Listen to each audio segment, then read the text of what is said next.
नाज़रीन आदाब। दहशत गर्दी की वजह से मुतासरा पाकिस्तानी अवाम के रोजमर्रा के अहवाल लेकर हम हाज़िर खिदमत हैं तर्ज हयात के एक और शुमारे के साथ। हाफिज सईद दहशत गर्दी की दुनिया का वो नाम जो पाकिस्तान में रहकर भारत के साथ साथ अफगानिस्तान और दूसरे कई मुल्कों को भी अपनी दहशत गर्दी का निशाना बनाता रहा है। हाफिज सईद 2008 में भारत के मुंबई में हुए हमलों का मास्टरमाइंड है। लाहौर की इंसदादी दहशत गर्दी की अदालत ने दहशत गर्दों की माली मुआवनत के इल्जाम में हाफिज अब्दुल रहमान मक्की समेत जमात-उद-दावा के 3 दीगर रहनुमाओं पर फर्द जुर्म आयद कर दिया है। गुज़श्ता साल 17 जुलाई को हाफिज सईद को CTD पंजाब ने दहशत गर्दों की माली मुआवनत के इल्जाम में गुजरावाला से गिरफ्तार किया था और जुडिशियल रिमांड पर जेल भेज दिया था। हालांकि भारत और अफगानिस्तान समेत दुनिया के कई मुल्क पाकिस्तान से हाफिज सईद पर पाबंदी लगाने की मांग कर रहे थे, लेकिन पाकिस्तान सबकी अनसुनी करता रहा और हाफिज सईद खुली आजादी से पूरे पाकिस्तान में घूमता रहा और अपने घिनौने मंसूबे को बरूए कार लाता रहा, जिसकी वजह से दहशत गर्दाना हमले भी जारी रहे। हाफिज सईद की दहशत गर्दाना हरकतों की वजह से ही पाकिस्तान को अक्सर आलमी सतह पर खिफत भी उठानी पड़ी, लेकिन सब कुछ गवाकर होश में आए तो क्या किया। तो आइए आज इसी पर दिखाते हैं एक तफसीली रिपोर्ट। दहशत गर्दी की दुनिया का वो नाम जो पाकिस्तान में रहकर भारत के साथ साथ अफगानिस्तान और दूसरे कई मुल्कों को भी अपनी दहशत गर्दी का निशाना बनाता रहा है। लाहौर की इंसदादी दहशत गर्दी की अदालत ने दहशत गर्दों की माली मुआवनत के इल्जाम में हाफिज अब्दुल रहमान मक्की समेत जमात-उद-दावा के 3 दीगर रहनुमाओं पर फर्द जुर्म आयद कर दिया है। 1997 के इंसदादे दहशत गर्दी एक्ट के तहत दहशत गर्दों की माली मुआवनत और मनी लॉन्ड्रिंग के इल्जाम में महकमा इंसदादे दहशत गर्दी ने साल 2019 के दौरान लाहौर, गुजरांवाला, मुल्तान, फैसलाबाद, साहिवाल और सरगोधा के थानों में जमात-उद-दावा के सरबराह हाफिज सईद और दीगर रहनुमाओं के खिलाफ 23 FIR की थी। CTD की जानिब से उन पर मदारिस और मसाजिद की जमीनों को दहशत गर्दी की माली मुआवनत के लिए इस्तेमाल करने का इल्जाम लगाया था। इससे कब्ल हाफिज सईद पर दीगर मुलाजिमान के साथ कम से कम 5 बिगर केसेस में फर्द जुर्म आयद किया जा चुका है। महकमा इंसदादे दहशत गर्दी ने इन तंजीमों पर गुज़िश्ता साल अप्रैल में पाबंदी आयद कर दी थी, जहां तफसीली तहकीकात से ये बात साबित हुई थी कि इन तंजीमों के जमात-उद-दावा और उनकी क़यादत से रवाबित हैं। इसके बाद 17 जुलाई को हाफिज सईद को CTD पंजाब ने दहशत गर्दों की माली मुआवनत के इल्जाम में गुजरांवाला से गिरफ्तार किया था और जुडिशियल रिमांड पर जेल भेज दिया था। अक़वाम मुत्तहिदा की सलामती काउंसिल ने भी नवंबर 2008 में मुंबई में होने वाले हमलों के बाद जमात-उद-दावा पर पाबंदी आयद की थी और इसे एक दहशत गर्द तंजीम करार दिया था। इससे पहले 2006 में भी नजरबंद किया गया था। 2014 में अमेरिका ने भी जमात-उद-दावा को दहशत गर्द तंजीमों की फहरिस्त में शामिल करते हुए उस पर मालियाती पाबंदियां आयद की थीं। 31 जनवरी 2017 में भी लाहौर के जौहर टाउन में वाक़े उसके घर पर ही 10 माह के लिए नजरबंद किया गया था। हमारे मुल्क का मफाद कतई तौर के ऊपर माजी से जुड़े रहने में नहीं है।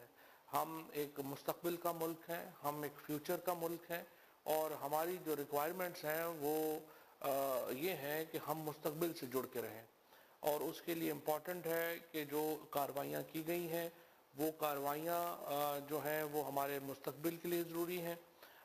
इस वक्त हमारी एक इंटरनेशनल ऑब्लिगेशंस हैं। हम एक international committee of the world का एक हिस्सा हैं, उसके तहत हमारी ऑब्लिगेशंस हैं। अक़वाम मुत्तहिदा के कानून के तहत हमारी ऑब्लिगेशंस हैं जो हमने पूरी करनी है, वो हम पूरी कर रहे हैं। पाकिस्तान में फैली बदउनवानी, महंगाई, बेरोजगारी مغرب پرست اور عوام کے مسائل سے حکمرانوں کے بے پرواہی کے خلاف کوسنے والا یہ دہشت گرد پاکستانی معاشرے کو اپنی تقریروں سے جنونی اور انتہا پسند بنانے کی مہم میں جٹا رہا۔ اب دیکھنے والی بات یہ ہوگی کہ پاکستان کی سڑکوں پر دہشت گردی اور انتہا پسندی کی بات کرنے والا یہ خطرناک دہشت گرد کیا کرتا ہے۔ حالانکہ یہ بات کسی سے ڈھکی چھپی نہیں ہے کہ جہاد کی وکالت کرنے والا اور ممبئی حملوں سے لے کر بھارت کو 20 بار خون کے آنسو رلانے والا یہ بین الاقوامی دہشت گرد تقریبی کارروائیوں کے لیے فنڈ اکٹھا کرتا رہا ہے۔ یونائٹڈ نیشنز نے یہ جاننا چاہیے کہ ایک کسی آتنکوادی کو ہم نے بلیک لسٹ کیا ہے تو اس کے خلاف کچھ سخت قدم اٹھانے چاہیے۔ بیسیکلی یونائٹڈ نیشنز نے ڈکلیئر کرنا چاہیے کہ پاکستان ایک ٹیرر سٹیٹ ہے۔ جماعت الدعویٰ کا ایک بڑا حصہ چھوٹے چھوٹے جرائم پیشہ گروہوں پر مشتمل ہے جنہوں نے قتل و غارت گری کے کاروبار کو ایک صنعت بنا لیا ہے اور وہ اپنی بقا اسی میں سمجھ رہے ہیں کہ لاقانونیت کے سہارے خاک و خون کا یہ کھیل جاری رہے، کیونکہ اس کے علاوہ نہ تو دنیا کو دینے کے لیے اس کے پاس کچھ ہے اور نہ ہی اس کی پرتشدد سوچ کے لیے دنیا میں کوئی نرم گوشہ ہے۔ حافظ سعید نے اپنے اوہام اور ناپختہ تصورات پر مبنی فرسودہ نظام قائم کرنے کی کوشش کی۔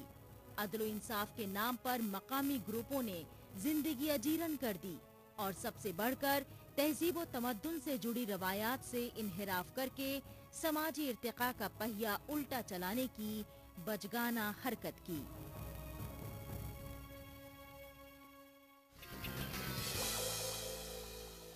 خاتون ہونا کیا جرم ہے؟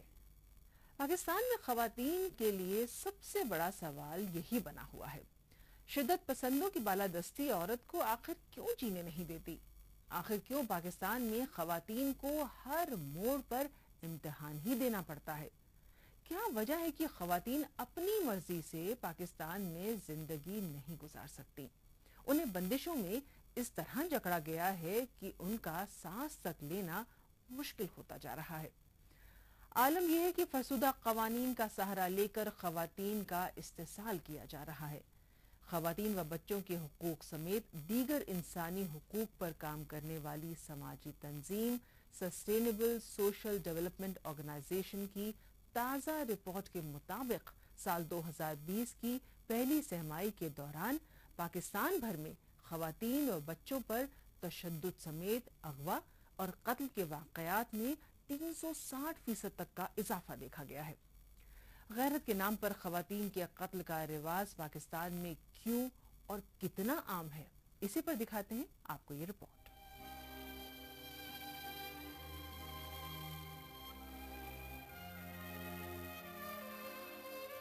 ویسے تو خواتین کے ساتھ ہر جگہ ناروا سلوک ہوتا ہے، لیکن پاکستان میں ان کے ساتھ جس طرح سے وحشی پن کا سلوک کیا جاتا ہے اس کی مثال شاید ہی کہیں اور دیکھنے کو ملے۔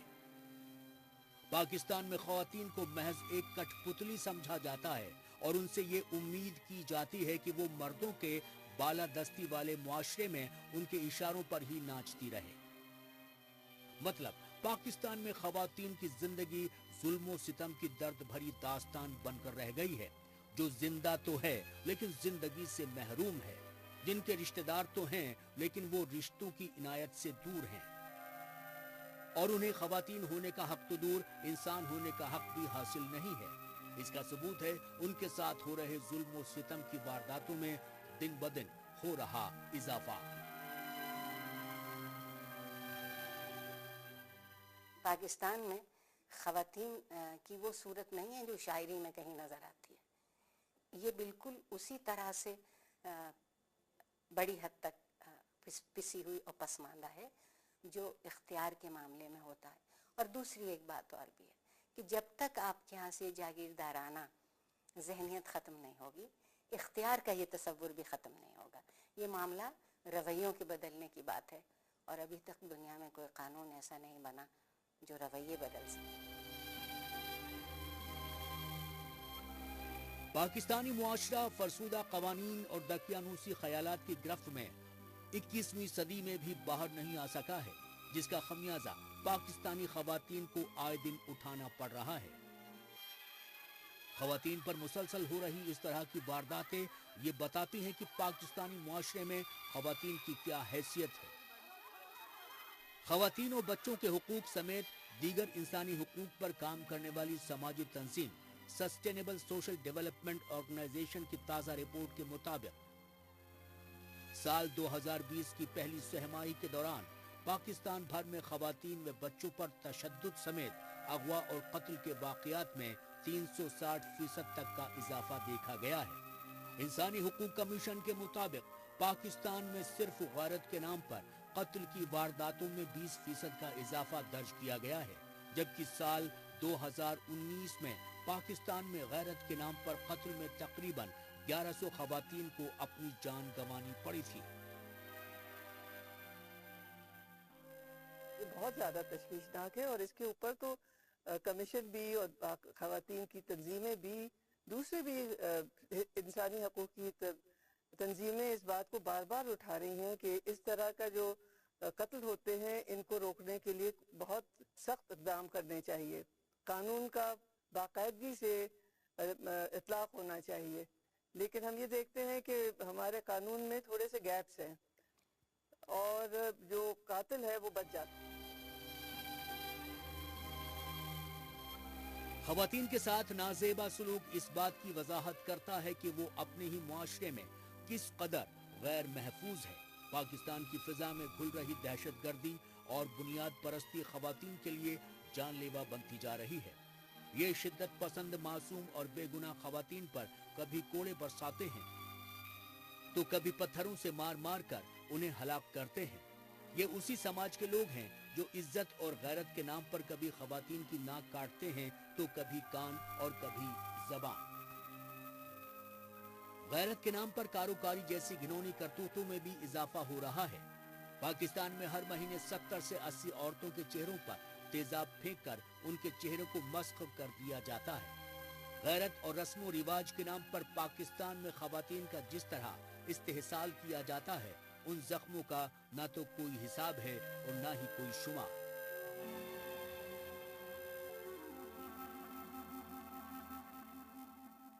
ये कारोबारी अब जो है पहले भी होता था, अब एक जो है ना बहुत बड़ा कारोबार है, बिजनेस है, उसमें बहुत सारे जो हैं लोग हैं जिनका हिस्सा है।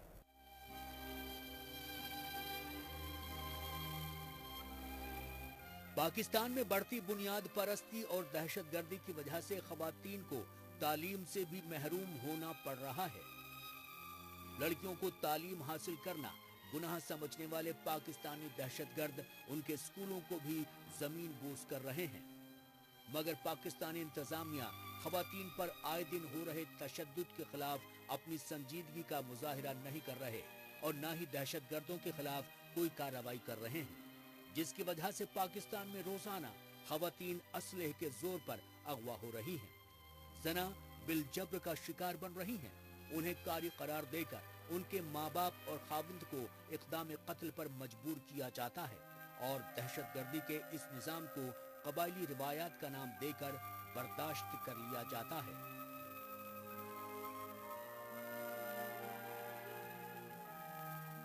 गैरत जो है उसको एक बहाना बना दिया गया है, उसको बहाना बना के किसी को कत्ल करना हो। खास तौर पे हम ये देखते हैं कि ये कत्ल ज्यादातर घर वाले ही करते हैं।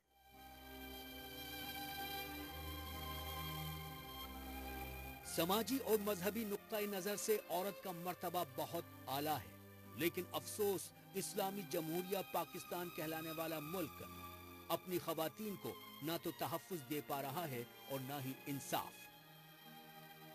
पाकिस्तान की सियासी, अस्करी और मजहबी कुव्वतें अपनी तवानाई को ताकत आजमाई पर सरफ कर रही हैं। इस ताकत आजमाई के खेल में दीगर मसाइल, खुसूसन खवातीन की फलाह बहबूद कहीं पीछे छूट गई है। पाकिस्तानी रहनुमा शायद ये भूल गए हैं कि मुल्क की निस्फ आबादी यानी खवातीन को नजरअंदाज करके तरक्की का सफर मुकम्मल नहीं कर सकते।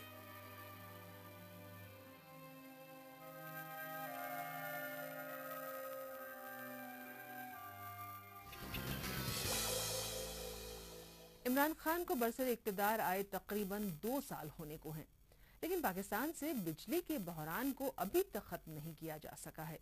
अभी गुज़श्ता दिनों हल्की बारिश क्या हुई, कराची में बिजली का बड़ा ब्रेकडाउन हो गया, जिसके बाद पाकिस्तानी अवाम के सामने कई तरह के सवालात खड़े हो गए कि क्या ये हुकूमत भी उन्हें अजियतनाक लोड शेडिंग से निजात नहीं दिला पाएगी? क्या ये साल भी बिजली की फराहमी के लिहाज से परेशान कुन साल साबित होगा? क्या उनकी जिंदगी का हर शोबा इस साल भी अंधेरे में डूबा रहेगा? वहीं तहरीक इंसाफ की हुकूमत की जानिब से बिजली के बिल में इजाफे से गरीब आवाम के लिए कई तरह के मसाइल पैदा हो गए हैं। अब तो यही लगता है कि आवाम को इस बार भी गुज़श्ता बरसों की तरह ही लोड शेडिंग का सामना रहेगा।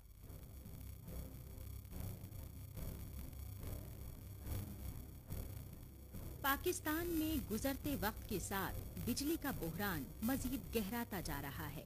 कराची हो या इस्लामाबाद, हर जगह हालात एक जैसे ही हैं। अभी गुज़िश्ता दिनों हल्की बारिश क्या हुई, कराची में बिजली का बड़ा ब्रेकडाउन हो गया, जिसकी वजह से कराची के अक्सर इलाके तारीकी में डूब गए।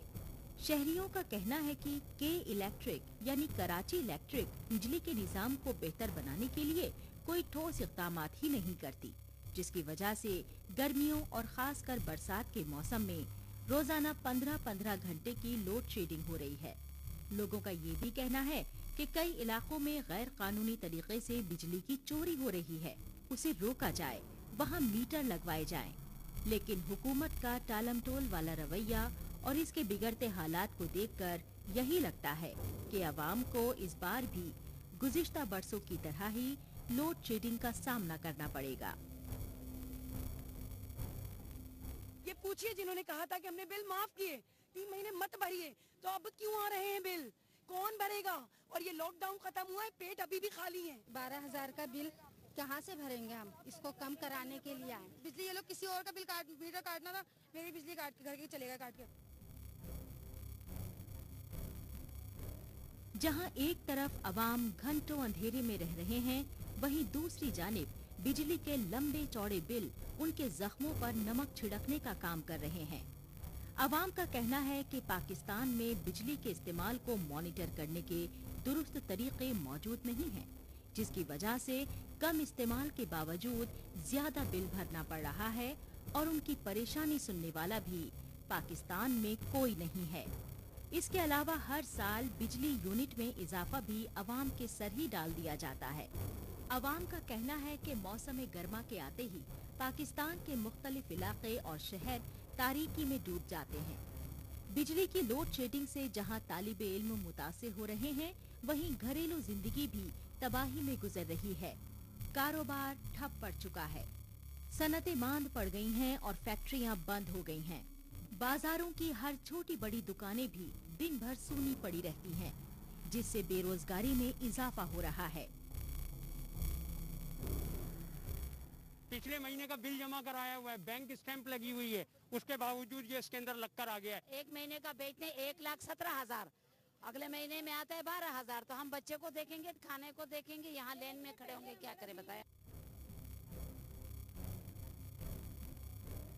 के इलेक्ट्रिक हुक्काम का ये कहना है कि जिन इलाकों में बिजली की चोरी और बिल की अदायगी कम है, उन इलाकों में इजाफी लोड शेडिंग और बिल की अदायगी के लिए कनेक्शन काट दिए जाएं। उधर कयामत खेज गर्मी और बिजली के बेमहाबा लोड शेडिंग के सताए हुए मर्द, औरत और बच्चे कई इलाकों में सड़कों पर निकल आए और टायर जलाकर एहतजाज किया, ट्रैफिक बंद कर दिया और हुकूमत के खिलाफ नारे लगाए। पेशावर समेत सूबाए खैबर पख्तूनख्वा के मुख्तलिफ इलाकों में शदीद गर्मी से मुतासिर लोगों ने बिजली की लोड शेडिंग के खिलाफ मुजाहिरे किए और हुकूमत के साथ साथ वापडा के खिलाफ भी नारेबाजी की। बिजली न होने से मुतादिद इलाकों में पानी की फराहमी भी तातुल का शिकार रही। पानी भी नहीं है, बिजली भी नहीं है, परेशानी की परेशानी है। तो अब किसको बोलें? हुकूमत को बोलते हैं तो हुकूमत क्या कहेगी? क्या हम कर रहे हैं? केबल आ रही है, केबल आ रही है, अब तो बिजली जाएगी नहीं। जबकि केबल आ गई, लग गई, उसके बिल भी हमसे ज़्यादा से ज़्यादा लिए जा रहे हैं, लेकिन बिजली का तो वही हाल है। कराची में ब्रेकडाउन की वजह तकनीकी है, इंतजामिया की नाअहली है या कुछ और वजह है, ये बताने को कोई तैयार नहीं और ना ही कोई जवाब देने को राजी है। वहीं दूसरी तरफ के इलेक्ट्रिक पावर सप्लाई कंपनी के तर्जुमान झूठ बोलने से भी बाज नहीं आ रहे हैं। उनका मानना है कि कराची में गुज़िश्ता कई दिनों से बिजली का कोई बड़ा ब्रेकडाउन हुआ ही नहीं है, लेकिन कुछ देर बाद तर्जुमान का नया बयान आ जाता है कि कराची के मुख्तलिफ इलाकों में यूनिट ट्रिप करने के बाइस तकरीबन 95 फीडर बंद हो गए हैं, जिनकी वजह से लोगों को लोड शेडिंग के अजाब से गुजरना पड़ रहा है।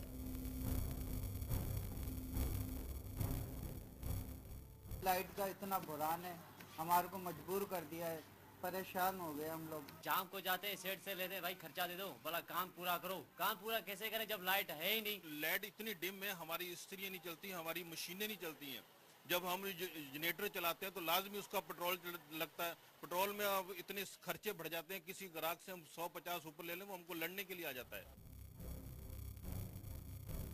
पाकिस्तानी अवाम ने कभी सड़कों पर उतरकर, कभी गुहार लगाकर, कभी गुस्से में तो कभी बेबसी की हालत में हुकूमत को अपनी मुश्किलात से रूबरू कराने की कोशिश की, लेकिन हर बार हर मुद्दे पर सियासत हुई, लेकिन मसले का हल नहीं ढूंढा गया। अलमिया तो ये है कि नई हुकूमत अवाम की फलाह बहबूद के लिए और उन्हें रिलीफ देने के लिए आई थी, मगर ये हुकूमत भी साबिका हुकूमतों के ही नक्शे कदम पर चल रही है।